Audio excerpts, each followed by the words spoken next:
A few weeks into first grade, one of my teachers pulled me aside and he told me he hoped I wouldn't become an art teacher. And for the next 20 some years, I proved him right. And I can't tell you how many times I would get a sketchbook and some cool pencils or pens and I would get into sketching for like a week or so, but then fall off of it. I followed countless tutorials, but I always felt like I couldn't make something myself. Like I couldn't sit down and draw or paint something that looked decent. But then there is my younger sister who I love dearly, and she was always able to draw, just like my father. And I grew up thinking that whatever gene makes you actually understand how to draw things, just skip me. It was like, okay, your dad has it, and now your sister have it.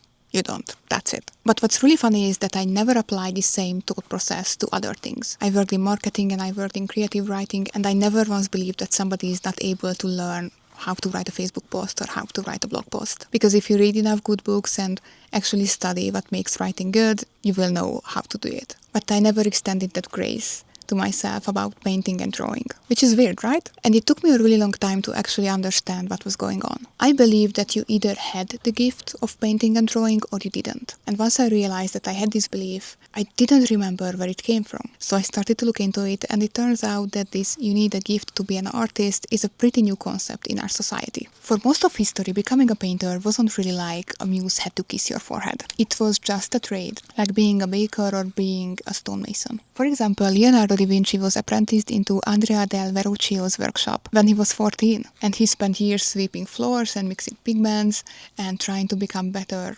at his trade before he even touched a bigger commission. And we are talking about Leonardo da Vinci. The man was a genius. And Michelangelo was also training the same way, because this was the artist pipeline. You became a student of a master, you copied their work obsessively, and over the years you actually worked yourself up to become a master as well. And we still know some of those masters' names.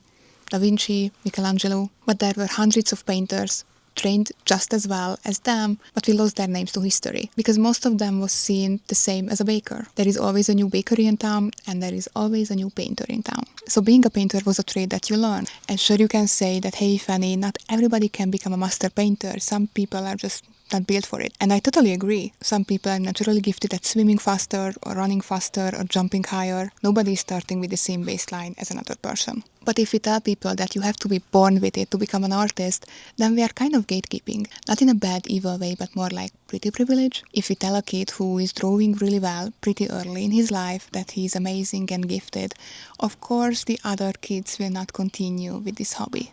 Because what we are telling the other kids is that that guy is special and he's the only one able to do this. So I think we should reframe if somebody is more skilled at a craft at an early age. We can say that, yeah, they are really lucky that they are ahead of us, but it doesn't mean that only they are allowed to actually paint or become an artist. Because skills get built over time.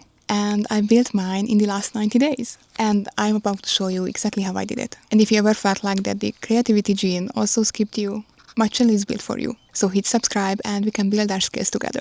So these are the exact steps I took to become an artist in the last 90 days. The first thing I changed was how I watch tutorials. If you are following a tutorial real time, you are too focused on your own painting instead of actually watching what the tutor is doing. Because you are just focused so much on your own paper that you are missing all of the tricks that the teacher is showing you on theirs. You can pay attention to how they are mixing their colors, how they are holding their brush, or even what kind of strokes they are doing. First, when I watch a tutorial, I am just focused on the video. I watch every single detail and try to understand why the teacher is doing specific things, why they are putting down specific shapes and how they are holding the brush while they are doing it. And sometimes I also take notes throughout the tutorial so I can remember things better. Only after the first focused watch is when I try to recreate the painting. And it's actually closer to the historic way of learning. First, your master demonstrates how to do something and then you try to copy it. The second thing is that I made myself stuck with one or two art media throughout the whole process for the last 90 days.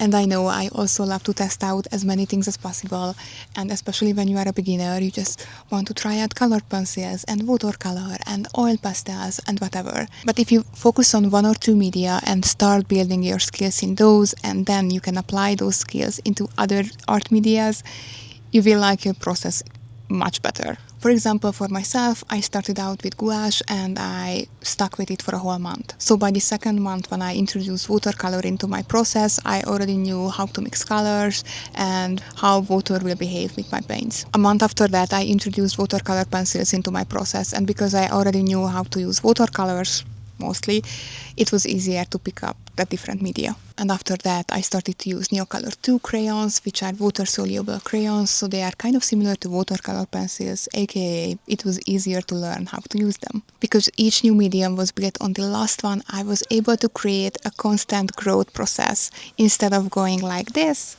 my progress was like this. And that's what we like.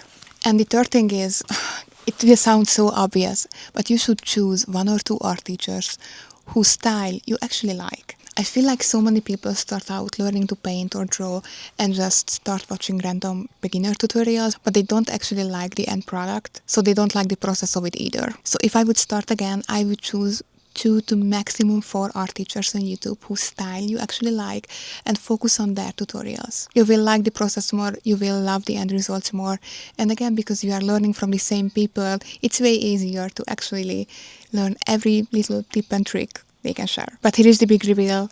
This is how my art looked like 90 days ago, and this is how it looks today.